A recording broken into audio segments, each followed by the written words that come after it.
Okay. Isaac, are you there? I am. Oh, thank you very much to be with us, Isaac. It's a pleasure to have you here at FLACSO. We will get started. Ariail Reed is a Thomas Sorensen Professor of Political and Social Thought and Professor of Sociology at the University of Virginia and Senior Fellow at the Institute of Advanced Studies in Cultural in Chesterfield, Virginia. Today is giving us a talk entitled Interpretation Reframed. Please, Isaac, the microphone is yours. Thank you so much. Just let me know first, just logistically, whether this sharing of screen works, okay? Okay. Yeah. Yeah, we can see it. Okay, great. Great. And I can see you there on the side. So I think we're good here. Okay. Let me know if something goes awry. So first, I want to say thank you to Nelson so much for having me here to talk about interpretation. And I'm just especially glad to be having this conversation. I'll try to speak for about 30 or 35 minutes, and then hopefully we can have a discussion. As usual, wave or whatever when something goes awry technologically. I'm sorry I can't be there in person. Okay. So what I'm going to talk about today is interpretive social science, which is a term that probably has so many different references and so many different connotations that it can kind of be difficult to imagine what this is really going to be about. So to start, I want to kind of frame just a few ways in which the question of interpretation in social science has come up in the history of social theory and sociology and anthropology in particular. Why do interpretation? Why interpret meaning or statements by other people that we happen to be studying as social scientists, etc.? It seems to me that there have been three major ways of justifying the focus on interpretation. The first relies on a very old Hegelian distinction and suggests that in addition to studying social facts in the world, currency fluctuation, state power, etc., that we ought to also study the subjective dimension of social life. I call this interpretation as the subjective add-on to social science, and it's perhaps the most common way that we talk about interpretation. The second is a kind of has to do with the politics of the disciplines, particularly in American social science in the middle of the 20th century, in the middle of the Fordist period, really. There was a strong emphasis that somehow that the people who did interpretation, maybe that was the humanities, and perhaps those parts of the social sciences that study culture in particular. I think that in some ways this is correct, and it's how, in part, I was trained. But I think it's also not sufficient. Third, there has long been an argument in the philosophy of social science and in continental European philosophy in particular, that there is some really broad way in which all knowledge claims and maybe especially knowledge claims that we as scholars make about other human beings are interpretations. This is associated with a variety of different traditions, and you can find this notion in Hans Georg Gadamer's book, Truth and Method. You can find it in the neo-pragmatist work of Richard Rorty, and you can find it very often in the way in which people represent the work of the anthropologist Clifford Geertz. So in this rendering of what interpretation is and what it is for, there is some notion that when one says interpretation, what you are really doing is making a kind of global claim about all knowledge being in a kind of space of interpreting other people's interpretations. So I think that all three of these ways of thinking about interpretation have elements of truth, but I think they are also quite insufficient, especially the last one. The hermeneutic tradition in social science, and in the human sciences, which is the tradition that I come out of, has an unfortunate tendency to imagine that once one gets into the world of interpretation, one has sort of left the various goals of social science or science more broadly understood behind and committed to an idea that all interpretations and all theories are merely redescriptions of previous accounts. I would like to avoid this implication in particular. The goal of my talk is, in fact, to suggest to you that the question of interpretation, while not reducible to the study of subjectivity or the study of culture, is also not so general that we have to commit ourselves to a kind of notion of redescription, which would evacuate from what we do as social scientists any notion that we can have an explanation of anything, any way to really evaluate better and worse theories and interpretations and so on. So what if instead we thought about our abstract concepts and theories in social science as having to operate carefully and closely through lots of different kinds of evidence, many different kinds of knowledge interests, and various claims of specificity and generality. When we look, in fact, in a really broad sense at the human sciences, what we quickly find out is that there are claims in the human sciences that do not claim generality, but claim a very broad swath of history in their interpretation. We find out that there are different goals to empirical research, some of those goals being things like critique and the elaboration of a normative vision of a better society. So if we take the broad view, we basically start to realize that the real problem with social science is how it is that we mobilize the interconnected concepts of theory to do something which I'm going to call interpretation. So what on earth am I actually talking about? Let me get down to a kind of hopefully very basic example, which will draw together a kind of the question of interpretation, I hope for you in a slightly different or new way. So in my book, Interpretation and Social Knowledge from 2011, I developed a conceptual distinction between minimal interpretation and maximal interpretation. And I developed this to suggest that it's a way to describe how it is that evidentiary signs that we use in social science, evidentiary signs are signs that point referentially to things that we know happened or are happening. How do we get from those to kind of a larger and more a broader and perhaps deeper claim about what we think is going on in some area that we are studying? I should say that the approach of my book from 2011 was specifically to think carefully about iconic claims in social science by taking them apart semiotically, trying to figure out what their sentences actually pointed to.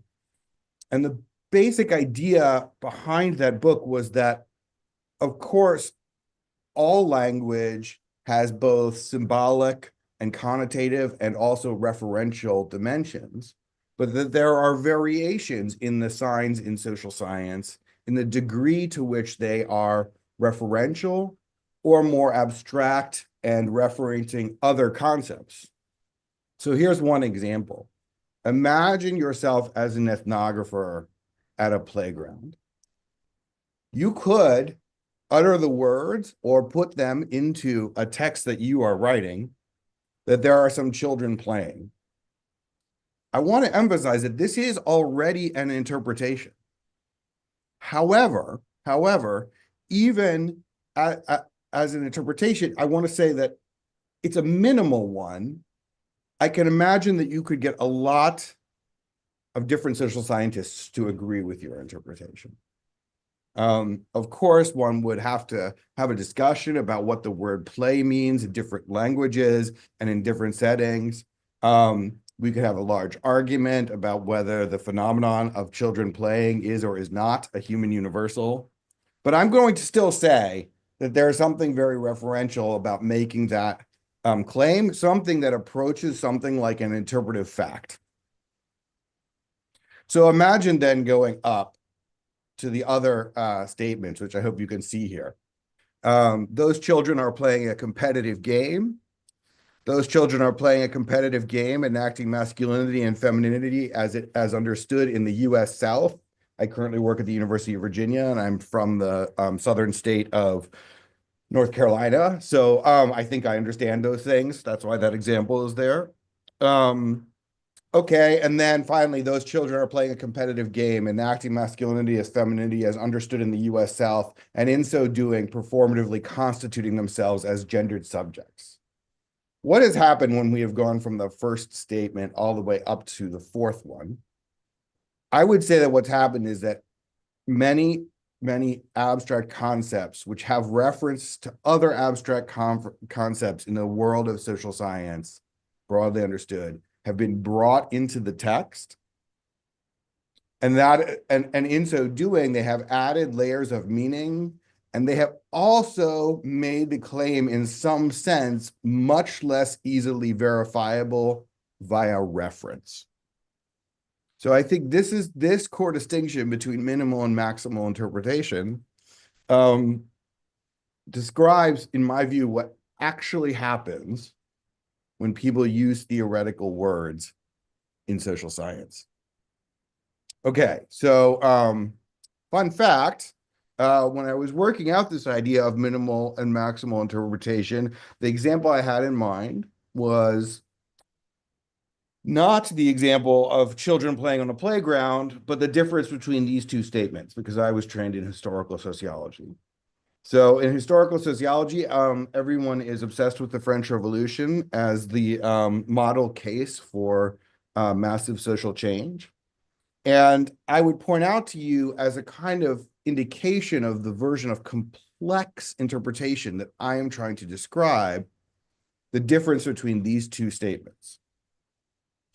The first statement, on August 4, 1789, the National Assembly abolished feudal privileges in France. Okay, let's talk about that for a second. We could get into that with historians a little bit about what actually happened at the National Assembly. And we could, of course, have a debate about what the word feudal actually means in French history. But I still think that here we also have, in a sense, a referential claim. Now imagine working one's way up all the way up to the statement on the top. The statement on the top actually is interesting in a certain sense. It has even more basic English words in it. But as anyone who has trained in the history of social and political theory knows, this statement on the top, the French Revolution was a social revolution with political consequences, contains a massive number of connotations and, in a sense, embeds 2 centuries of argument about interpreting the French Revolution into a single sentence. To say that the French Revolution was a social revolution with political consequences is, for example, to take a Marxist rather than a Weberian position on the French Revolution. It is to suggest that underneath the political actions like abolishing feudalism are some more important and more causally powerful social and economic forces, such that the French Revolution was the replacement of an aristocracy with the bourgeoisie, for example. So these are my ideas about minimal to maximal interpretation. And my perhaps strange claim is that, in fact, most of the human sciences broadly understood work this way, and that we can think about maximal interpretations as a way to parse out what is even happening in social science.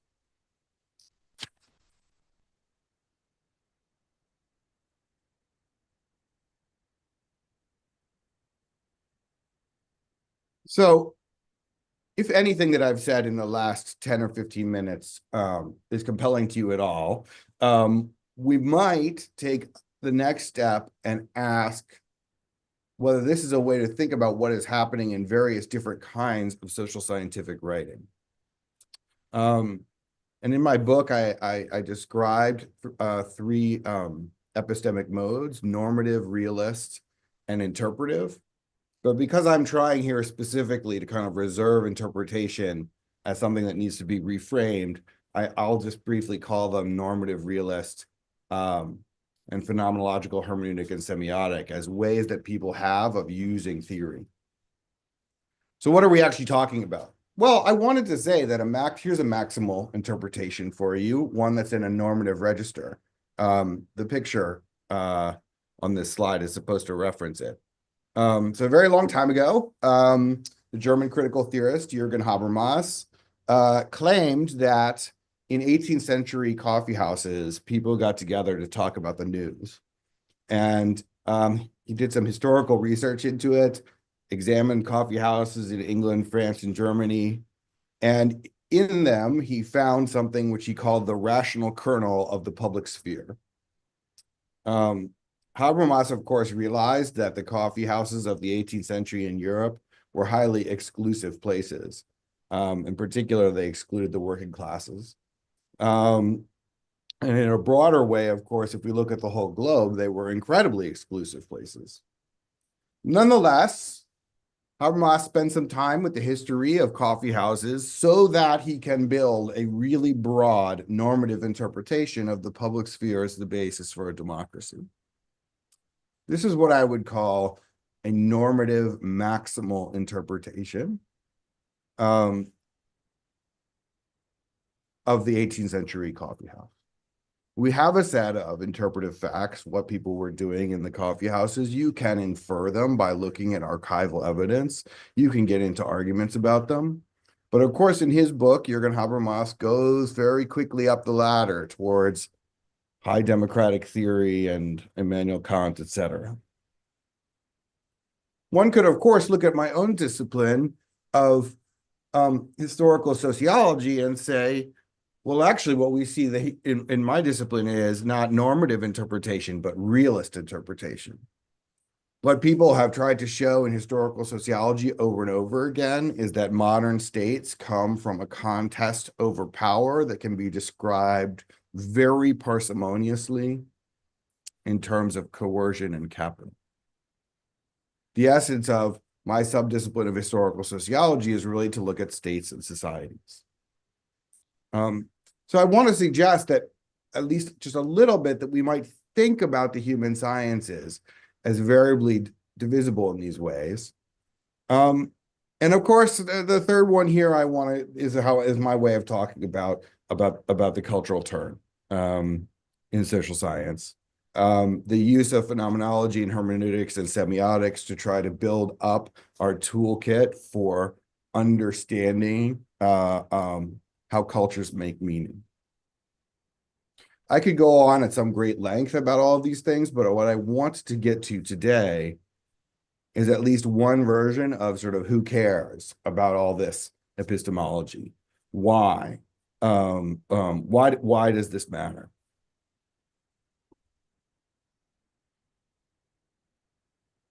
So in the work that I've been doing since the publication of that book in 2011, which is now a very long time ago, I have been trying to figure out sort of the ways in which we can use the idea of interpretation to understand the complexity of social research and the various kinds of causal claims that people tend to make in social research. And to do this, I use a very crude and really broad distinction, which I hope to make a little bit more specific for you today in the remainder of this talk. And that is between forcing causes and forming causes.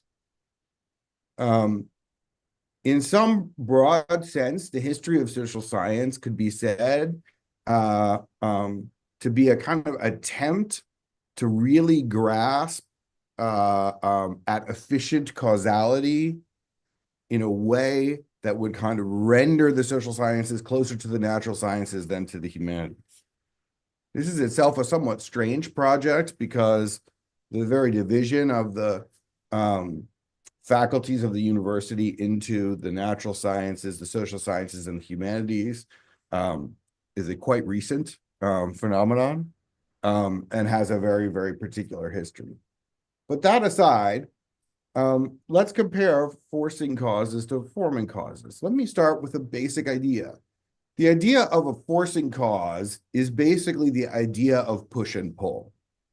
Entities pushing and pulling on each other, forcing one thing to happen in the world, often in a regularized way, and thereby allowing us, when we understand that pushing and pulling, to make certain kinds of explanatory claims which we ground in causality. There is a long and complex history of trying to do this in sociology. Famously, of course, we've all taken our regression classes, and we have to understand the process of controlling for various other variables. That is the core notion of social science to really emerge, especially out of the 20th century, although, of course, it has precursors. And that is of variables pushing on each other. Since the sort of founding of that version of regression social science, we of course have had many, many debates within sociology, especially about how it is that we actually make causal claims. And this has I think, pushed the conversation forward, although it remains within the space of pushing and pulling. So one is, of course, the long literature on treatment and manipulation. And the goal there is to make social science as close as possible to something like an experimental science. Another is the absolute efflorescence in the last 30 years in social theory of the discussion of mechanisms. This efflorescence has some remarkable things about it. One is the sheer variety of ways in which social theorists have tried to define mechanisms. And I'll come back to that. The second is the way in which the emphasis on mechanisms has part of its source in an attempt to repair the causality of variables which had foundered on a variety of problems in positivist social science. So mechanisms, in a sense, are an attempt to say, okay, well, we have all these problems with causality. Our very good quantitative social science can now be treated as precise description, and we will look to mechanistic interactions between entities as the thing that lies underneath our descriptions and explains them. One version of mechanisms looks really closely at conjunctures. That's the one that historical sociologists like. They like to have lots of mechanisms kind of over-determining something big like the French Revolution. Another one that's become popular, particularly in analytic sociology, has really focused on micro foundations. So here, there's a kind of attempt to build a sociological version of what rational choice theory did for economics.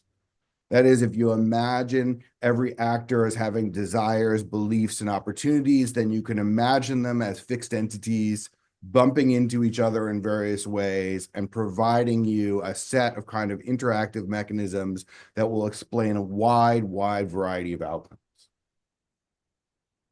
I've written a lot about mechanistic social science. I find the engagement with it really rewarding, but I also find particularly the kind of micro reductionist approach to mechanisms to be especially frustrating for attempting to grasp what is actually going on when we try to give explanations. Why is that? Well, there's a lot of reasons, and I'll just go into one of them today. And that is that in social science, we are very, very interested in how we got certain kinds of social kinds or certain kind of entities, not just in how they push into each other. Let me give you some examples. There is a thing in the world which is measured by social scientists, but also has real effects on the leaders of states, called public opinion. Public opinion is a very complicated thing in the sense that it is partially defined by the history of social science itself. It's also the case that before the 18th century, nobody knew what it was. Public opinion in its certain modern formation is actually part of the lead up to the French Revolution, and part of the notion that the people were part of the public and not just the king. So of course we can and should measure public opinion, but we should also be aware that the fact of public opinion and the very existence of public opinion as a kind of force in the world has a certain formation history. Another example maybe for you is the formation of various kinds of fields. Many graduate students, when they come into social science, especially into sociology, learn about field theory, and they start sort of thinking about whether and how there is a field of sport or a field of universities, et cetera. And there are lots of good things that you can say about fields, if you can show that they exist. But crucially, how you actually get a literary field in the United States is a complex and messy history that does not, in fact, necessarily have a mechanistic explanation. So in looking for formation stories, how do we get public opinion? How do we get a literary field? Social scientists over and over again have had to relax the assumption that they have fixed entities bumping into each other. They've had to go through history and look for eventful moments of reconfiguration. When, for example, did many French people think that sovereignty rested with the people? They have had to look very carefully at conceptual looping, that is, how definitions made by humans of entities loop back into those entities. For example, how is the very definition of autism related to its diagnosis? And finally, they've had to look into what Bruno Latour called assemblages. When you ask what actually made the literary field in the United States, your answer is going to have something to say about typewriters and their spread, the labor position of a secretary who could type up manuscripts, incredible movements of capital to enable the purchase of certain kinds of printing presses and the distribution of books, etc. That is, there's going to be a heterogeneous set of things that gave you something like a literary field. Oh, that's my last thought. Sorry. So I'm getting to the end here, but I want to pause for a second and talk a little bit more about the relationship between forcing and forming causes. I do want to think about how there is mechanistic causality in the social world of certain kinds. However, it strikes me that one has to know what those kinds are, and they almost always have complex histories which cannot themselves be explained by the mechanisms that one finds in posits. So there is a fundamentally interdependent relationship between positing things, bumping into each other like billiard balls, and telling the interpretive history of those things. It is impossible, in my view, to kind of do social science without being able to do both of those things. And therefore, there's a kind of difficulty here. To work on the side of forcing causes, one often has to be quite precise about treatment and manipulation, about what actually makes up a mechanism. To work on the side of forming causes, you have to relax exactly those assumptions.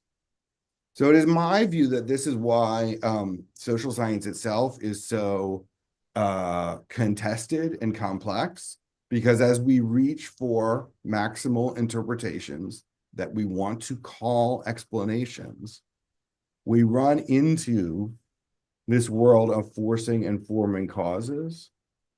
And we are forced to realize that this is the human sciences, and we are not going to find an Isaac Newton to permanently bar the scholastics from what we do and create our version of natural science. We are actually instead going to always be bouncing back between either side of this slide. Okay, I'm almost done, but I do want to leave you with one last thought, particularly when it comes to the question of mechanisms. Can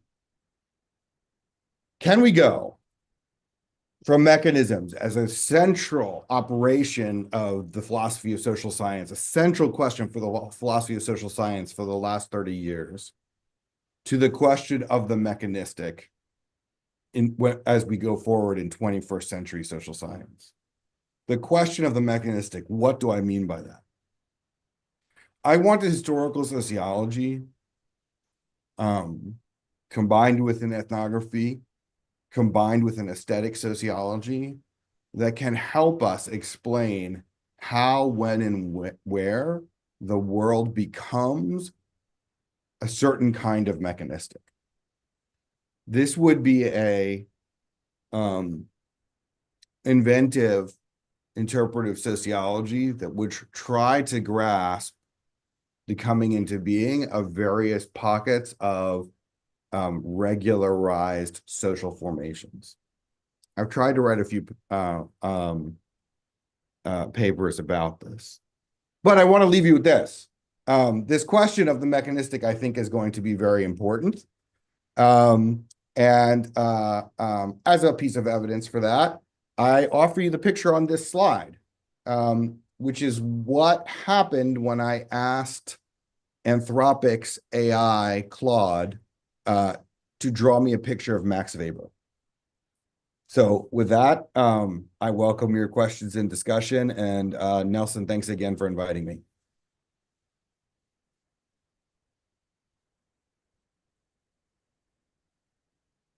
Thank you, Isaac, for your talk. Very illuminating about the mechanism, the forcing causes and the forming cause. ¿Alguna pregunta al auditorio? Yeah.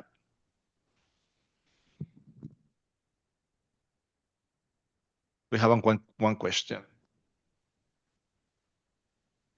Hi, thank you for the talk.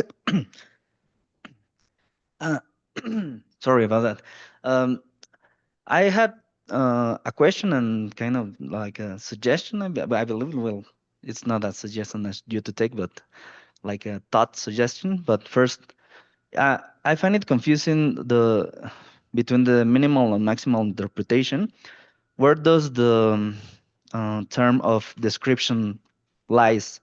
Because I believe that, well, you already said it, that in social theory, we kind of aim to make explanations, and in some way it's equated to the maximal interpretation concept. But it seems like the minimal interpretation is like a description, but in some sense, okay, in some sense, the The maximal interpretation is also a description, but it just has more words.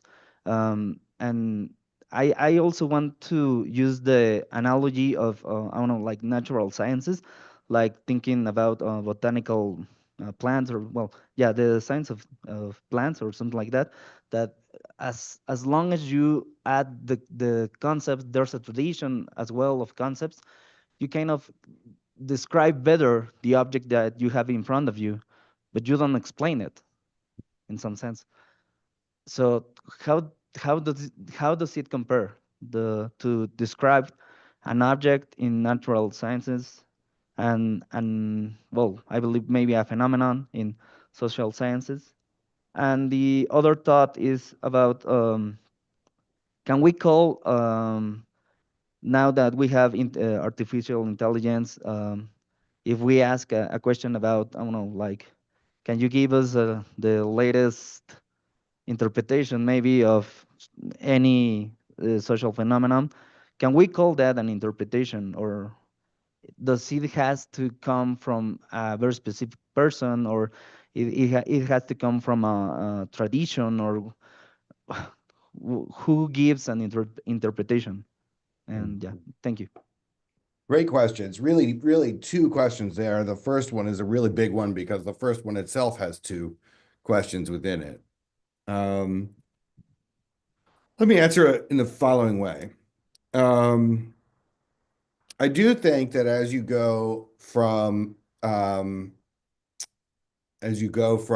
bottom of those slides to the top, the question is not only I do think description is a reasonable way to describe what is happening at the bottom of the slide in the minimal interpretation, although I use the word reportage, as in kind of giving a report. And when I've worked on this problem for historical sociology, I actually spend a lot of time thinking about, exactly how archival evidence works for producing a kind of account of what happened.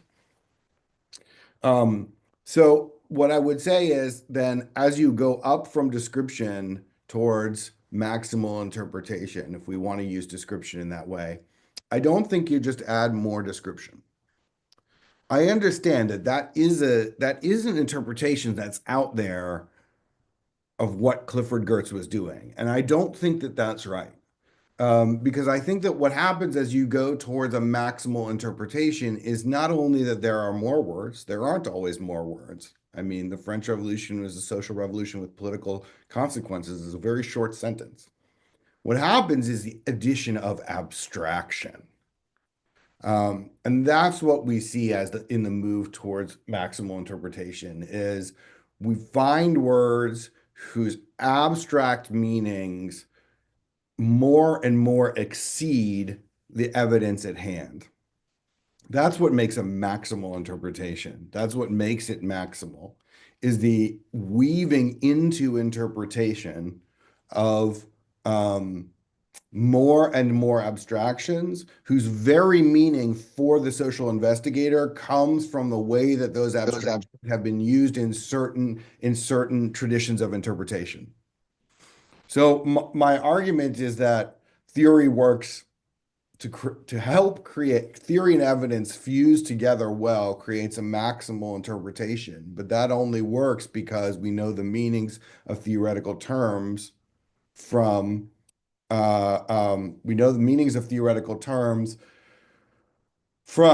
traditions of social theory, So that's my account. For the comparison to natural science, I mean, look, I do think that there is, of course, theory in natural science. And I do think that in some deep sense, social science shares with natural science a set of truth norms, a set of inner constitutions of the scholar to evidence and discovery. Those things are certainly shared. However, most of my work has really emphasized the crucial differences between the social sciences and the natural sciences.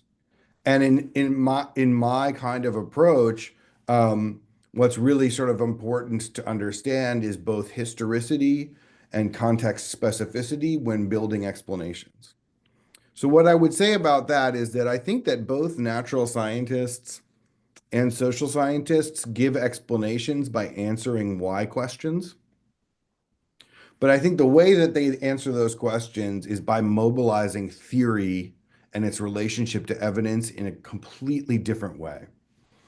And in this sense, it may be that historically we have to think carefully about what exactly happened when the social sciences were severed from the humanities, to the detriment of, let's say, both of them. That's a historical question about why and how that happened, and I think has something to do with actually the politics of elite American, elite U.S. universities, United States universities. But I want to say that my overall argument here is something like that the very operation of theory, the very use of the term, is different in the human sciences than in the natural sciences. And in my view, the distinction between the human sciences and the natural sciences, although very, very old-fashioned, is still valid. I don't know the answer to the AI question, but I do try to write about the fact that theory as a spur to deeper or maximal interpretation is something that operates both with subjects, that is human beings who build interpretations, and subjects working in a tradition. Both of those things are true about social theory. So if you're asking me for an ontological commitment, it is that AI does not do social theory. That is correct. Okay. Okay. We have two questions. The first one, it's could you please elaborate what do you mean about mechanism? Displaying more deeply. And the second one is linked to this one. Can you give an example of forcing causes and forming causes in a specific historical event, for example? Thank you. Yes, absolutely. Happy to talk about mechanisms for a long time. There are a lot of different ways to start, but one place where we might start is attempts to sort of so for example, the classic attempts in microsociology, some of which include subjectivity in the sense of desires and beliefs and opportunities to describe mechanisms, are things like the spread of belief and self-fulfilling prophecies in bank runs. So if people believe that there is going to be a run on the bank, then they go to get their money from the bank, and then there's a run on a bank. That's a classic one. In my own field of historical sociology, there's been a very intense attempt to specify exactly what the mechanistic basis is of the old saying that states make war and war makes states. So that Charles Tilly said that 50 years ago. What does that actually mean? Well, you would want to look at a mechanism whereby state elites have the ambition to increase their power and territorial control. To do that, they have to recruit soldiers and get money out of their population. Therefore, they design things like taxes so as to build up their ability to make war. When they make war, especially when they succeed, then they have more population to tax, and then they become larger states. That would be an example, of the war taxation mechanism would be an example of a mechanism. I like these explanations and I like mechanisms, but I would point out that they're often pitched at this level of generality where it's not really clear that they actually grasp the formation of entities in the way that would be required to understand at different points in history what a state actually is. And I would, in fact, argue that insofar as they hypostasize the meaning of state when they make mechanisms work like that for their explanations, they are missing half of the explanation. Because to do a mechanistic explanation, you have to have a genealogy of the things that are working as a mechanism. And to have that genealogy, you have to be able to explain the specific histories of various states, but also the history of how the very idea of a modern state got transmitted around the world by various forms of colonialism, etc. So, and in my view, those histories of how you get the entities are not themselves mechanistic. So I hope that makes sense as an example of what mechanisms are. The classic other places to look for things like this are in James Coleman's Foundations of Social Theory, where he has something called Coleman's boat, where you start with a macro situation and then lots of individuals react to it, and then that changes how they interact with each other, and that creates a different macro situation. That's what I mean by mechanistic social science, is this attempt to kind of break into pieces that are interacting with each other regularly, that which explains an outcome. Okay, an example of this forcing causes and framing causes. You have some example. I remember this example that you wrote in your last book about the different explanations about French Revolution. Right. Yeah. Let's talk about the French Revolution, right? So this is a great question, right? So one could, in a way, a mechanistic explanation of the French Revolution would be something like imperial overextension led to the French spending too much money on various wars, which led to a fiscal crisis in the state, which led to an opening where various other elites and eventually the peasantry could cause a revolution.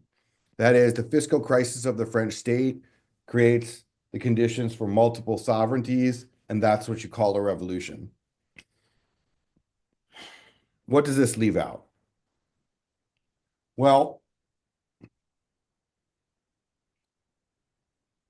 it leaves out a few things. First of all, it's very hard to discuss the cultural factors of the revolutions in those terms. So it leaves out the delegitimization of the monarchy through the French press in the 18th century. But it also leaves out the fact that the fiscal crisis in the French state was created in part via the history of venality, which is very important in the history of France, which is that in France in the 18th century, if you became a rich bourgeois person, the first thing that you would do would be buy a piece of the state. You would buy the right to be the judge in a small area of France. And you would do that because that piece of the state came with some income, but in particular, then effectively you would be able to pass that piece of the state onto your grandchildren. So the French state that went into crisis was not, in fact, like other states in Europe that went into crisis. The French state that went into crisis actually had a set of people in it who were very new and had very, very different understandings about what a state should or shouldn't do. And that history of venality, which has a specific meaning in France and has a specific relationship to the French imagination of the monarchy, is left out when we do a mechanistic explanation of the coming of the French Revolution. Now, there may be analogies to venality in France. Buying pieces of states is a long-standing human practice in various forms. Those analogies are important, but I would point out that those analogies would also be comparisons. That is, they would require us to understand the different meanings that people attach to buying a piece of the state. And I don't think you can explain the French Revolution without delegitimation and the very specifically French notion of venality. And I think in that sense, we have to kind of have an interpretive social science. Thank you, Isaac. We have another question, please. Por favor, Adrián.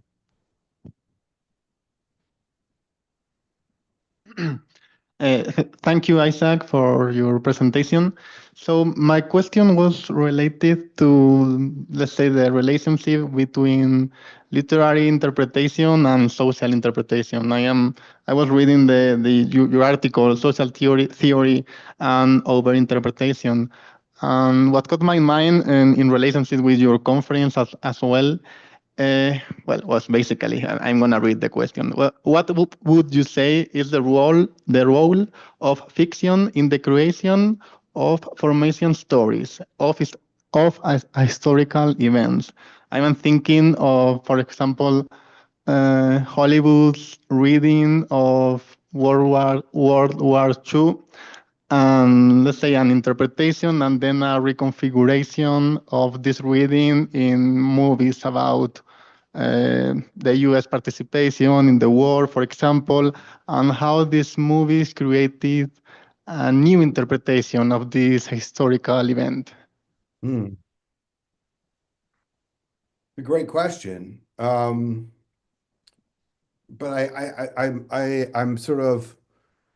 I'm inclined to two very, very different answers. It's a really excellent question. And I'm going to answer it in two stages. So on the one hand, your question suggests something that I think is true, which is that there are some commonalities between, let's say, interpretation in general, the writing of stories about things that happened. There are commonalities between that and what I would call historical interpretive social science.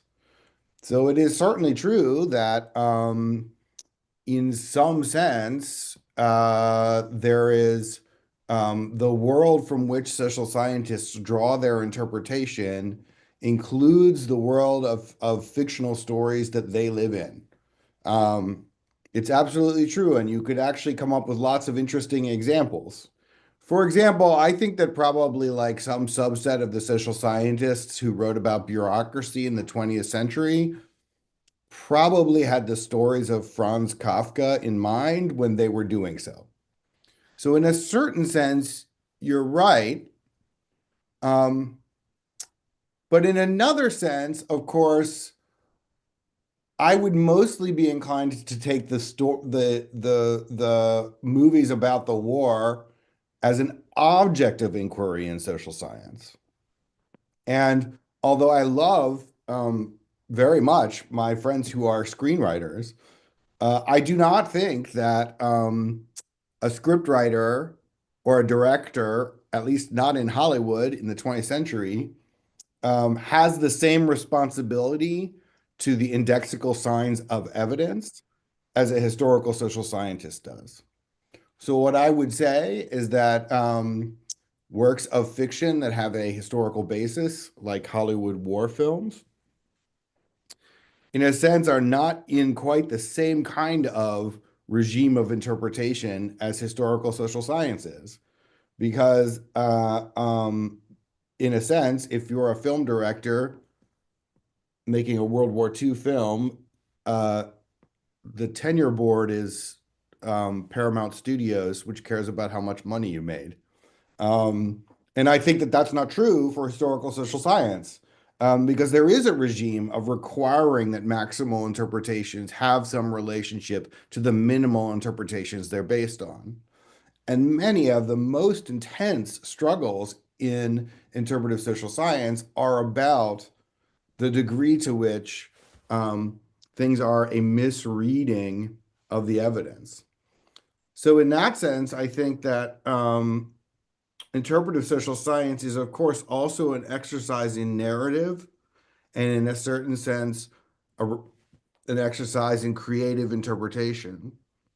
But the criteria for its success are, in fact, not the same as the criteria for the success of fictional films. Okay. We have the last question, please. Sure. Well, 2 questions. No, please. Yeah. 2 more questions. I can't see anyone right now, but that's okay. Good afternoon, Professor Reed. Thank you for your presentation.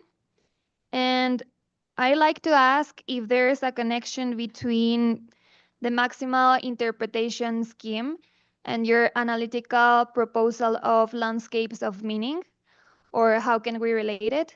And the second is that I find your academic background very interesting.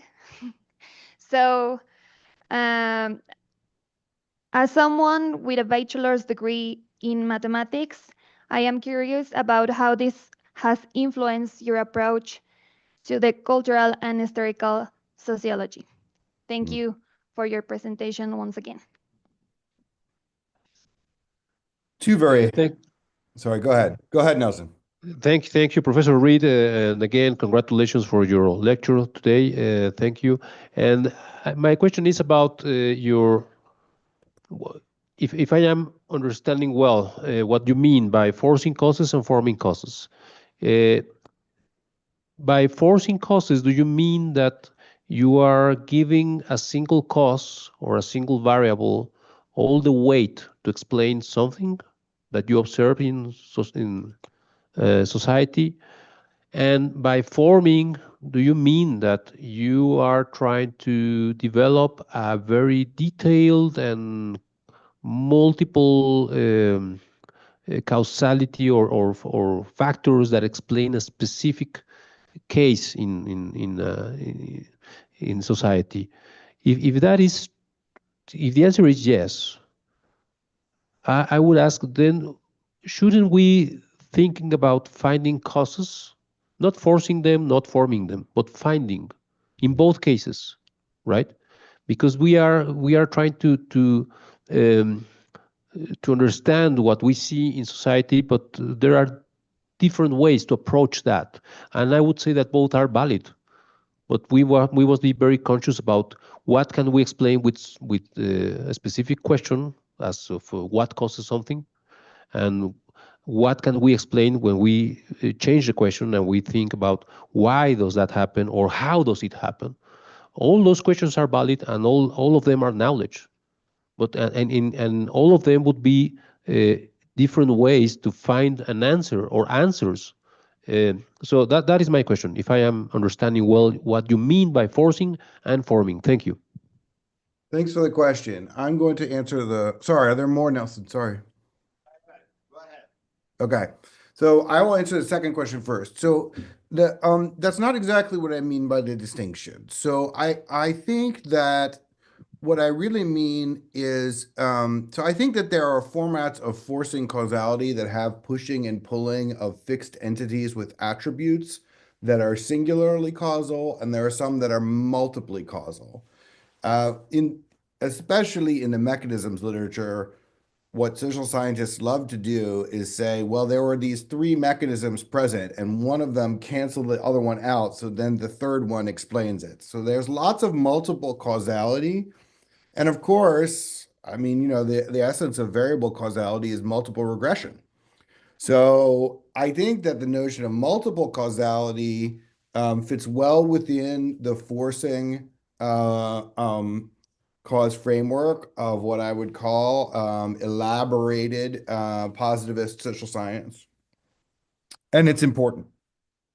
What I mean by forming is not just detail, although you are, of course, correct to point out that I am really focused on historical detail in my characterization. What I mean by forming is something like There's a paper from U.S. social science in the 80s called "Things of Boundaries" by Andrew Abbott, and his argument is sometimes we get entities in the social world because a variety of boundaries emerge, and then those boundaries are linked together, and suddenly you have a thing that one can study as, an entity that could be a forcing cause. Mm-hmm. And that's what I'm interested in. Andrew Abbott's example of this is the emergence of the category of social worker in the United States of America. There was a time when there were not social workers. How did there get to be social workers?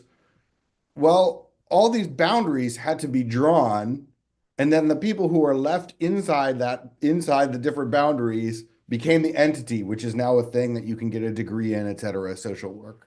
But to do that, for example, you had to exclude what we would now call philanthropy, or rich old ladies who feel bad for people trying to raise money with dinners or something. We don't think that that's social work. But in 1900, in the city of Chicago, those people hung out with the people who we would now call social workers. Why? So that's what I sort of mean by the forming thing.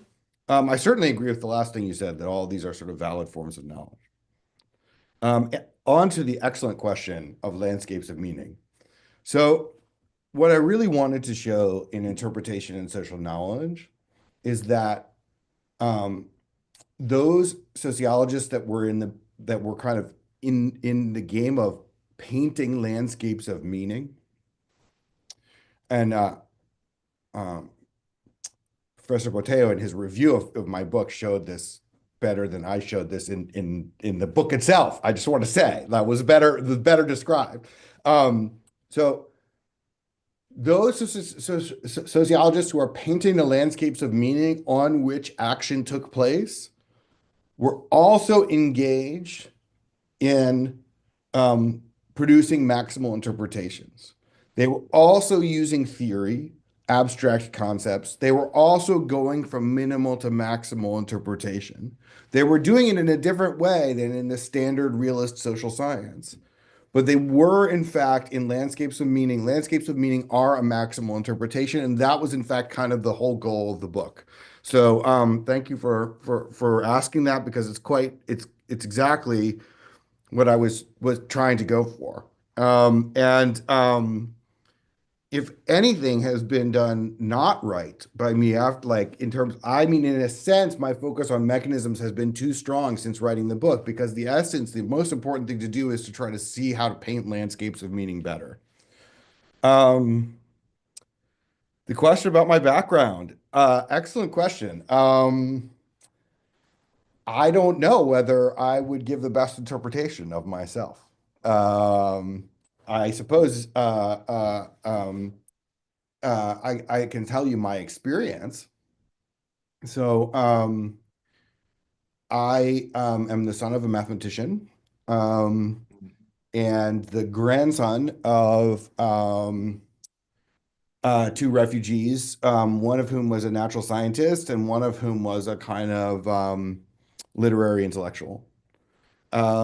So when I went to college, I started on a math major, but I quickly found my way to social theory, and I found the messiness and difficulty of reading Karl Marx on alienation to both be more challenging and more pleasurable than my real analysis class. So I moved towards social theory as a vocation. And I guess I've been doing it ever since I was 21 years old.